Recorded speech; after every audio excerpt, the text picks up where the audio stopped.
crevasses que l'on rencontre soit lorsqu'il y a un rapide changement dans l'inclinaison de la pente, ce qui est le cas ici, soit lorsqu'on approche des rochers, ce qui est aussi le cas.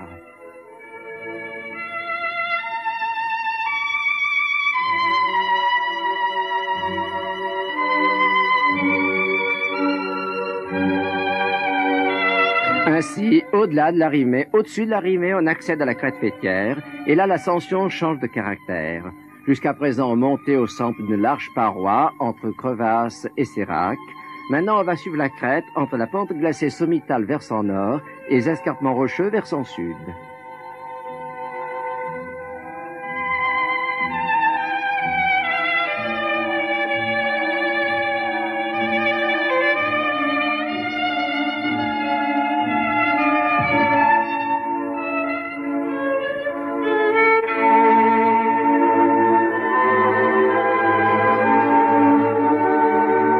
Bientôt, nous arrivons au sommet de la barre des Écrins à 4100. Dans son fort intérieur, chacun de nous deux est heureux. Edwin, qui découvre de nouveaux et grands paysages tels qu'il les aime, et moi qui les retrouve, car cette course a été ma toute première course lorsque j'avais 17 ans. C'est une merveilleuse journée, le soleil est de la partie, la vue est magnifique. D'un côté, les grandes faces nord, sombres et verglacées, face nord du Pelvoux, du pic sans nom, du pic du Coup de Sabre, et des 3 sommets de l'aile froide.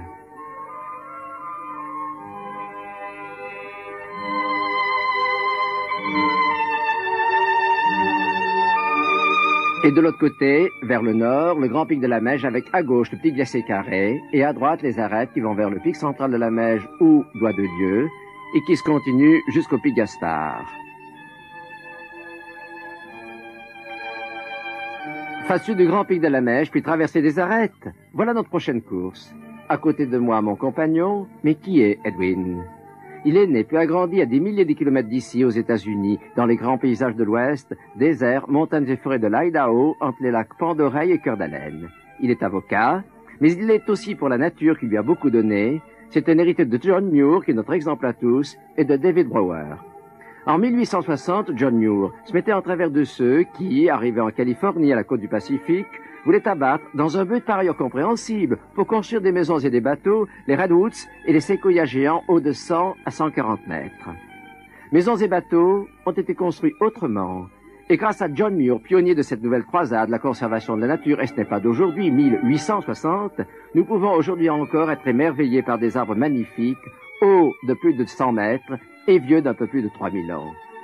100 ans après John Muir, David Brower à son tour se mettait en travers de ceux qui voulaient transformer le Grand Canyon du Colorado en 2 grands barrages. Là aussi, les raisons des constructeurs et de l'administration n'étaient pas injustifiées. Stocker de l'eau, produire de l'électricité. Mais le génie de l'homme, s'il est de construire, doit être d'abord de ne pas détruire. Transformer le Grand Canyon en barrage eût été anéantir 7 millions d'années au cours desquelles la rivière Colorado a créé la plus belle sculpture en creux de toute la Terre. J'eût été aussi emprisonné, cette magnifique image de vie et de liberté qu'est la rivière Colorado et ses rapides. Car outre l'émerveillement face à un des plus grands paysages de la Terre, il y a aussi toute la joie à être porté par la rivière, comme l'est en montagne le grimpeur porté par la glace ou le roc. L'homme qui dans la grande nature sauvage n'est qu'un fétu de paille arrive, à force d'amour et de compréhension, à ne faire qu'un avec elle. Ainsi dans ces canaux, parfaitement adaptés, sans moteur, que l'on appelle des Doris, l'homme éprouve le même plaisir de vie que le torrent, que le Colorado lui-même.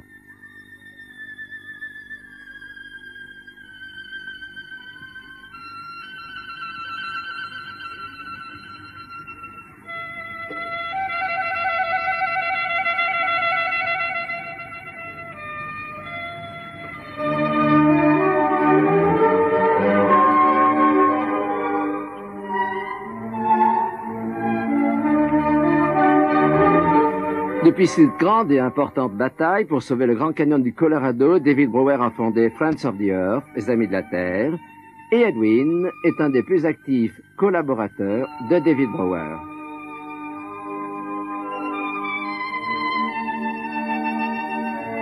Maintenant, Edwin et moi nous montons vers la Meige. L'accès au Grand Pic se fait depuis la Bérarde par le vallon des Étançons. C'est un long vallon sauvage, une sorte de merveilleux désert de pierre où la nature, si ce n'est un sentier, est telle qu'elle, comme au premier jour.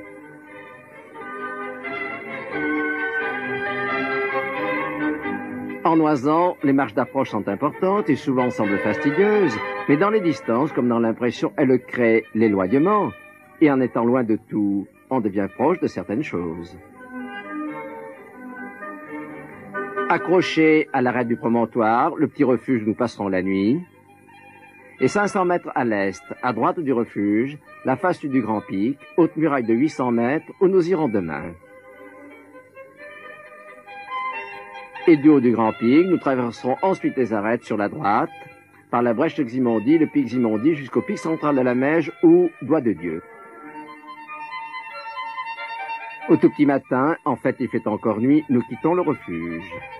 2 heures plus tard, quand le jour se lève, la mer du nuage remplit le vallon des Étançons. Dans ce massif si vaste, 5 fois le massif du Mont Blanc, la beauté se voit moins qu'ailleurs, mais elle se ressent. Ce pays a une âme faite d'abord d'espace. Les montagnes, comme les mers, les rivières, les forêts, les déserts, sont nos terrains de jeu. En bas, 2 hommes 1000 fois minuscules. Tout en haut, le sommet du Grand Pic. Mais lorsque nous aurons atteint la cime, qu'on ne se méprenne pas, dans nos escalades faciles ou difficiles, il ne s'agit pas de victoire sur un sommet. Peut-être pourrait-on parler de victoire sur soi-même. En fait, je pense que c'est bien plus simple que cela.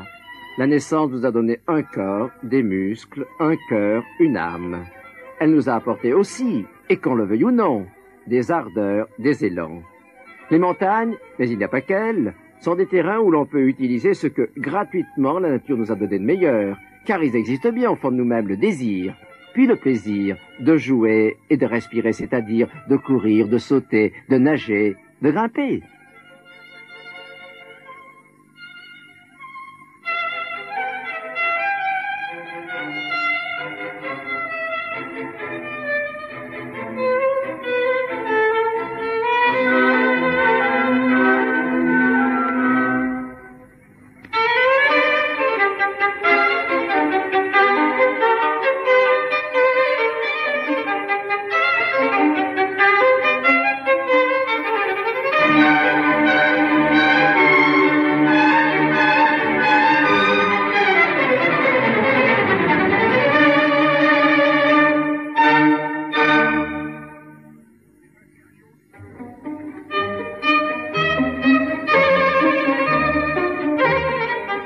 Bien des conditions sont remplies pour faire de cette course, face de la Meije, une des plus belles qui soit.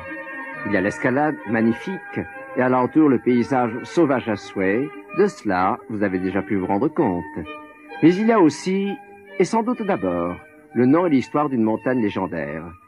Dans toutes les Alpes, depuis la première ascension du Mont Blanc en 1786, tous les sommets étaient gravis, y compris le Cervin depuis plus de 10 ans, et la Meije était encore vierge. En effet, ce n'est qu'en 1877 qu'un grimpeur de 20 ans, Boileau de Castelnau, conduit par un guide exemplaire, Pierre Gaspard de Saint-Christophe-à-Noisan, accompagné de son fils guide également, atteigne le sommet du Grand Pic de la Meije par l'arrêt du promontoire, qui peu à peu est devenu la voie normale, et qui se trouve environ 500 mètres à l'ouest d'où nous sommes. Il y a ensuite la beauté et l'ampleur de cette face sud, haute muraille de 800 mètres qui domine abruptement le glacier et le talweg des Étançons. Il y a aussi, et cela compte aussi, l'esthétique du tracé l'itinéraire. Un itinéraire direct, élégant, qui remonterait la trajectoire idéale de la goutte d'eau qui tomberait droit du sommet sur le talweg. Et enfin, dans cette course, face de la Meije, si caractéristique de l'Oisan, massif, où l'ambiance prime toujours sur la technique, il y a encore la beauté de l'escalade elle-même, des mouvements d'équilibre et des enchaînements.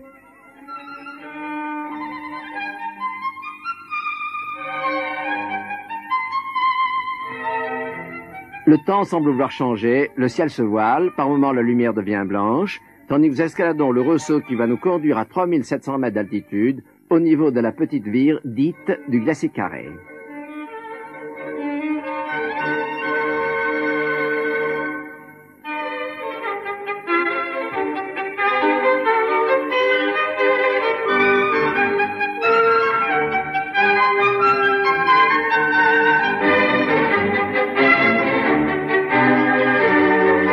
Alentour, les grands sommets d'Oisan. Au fond,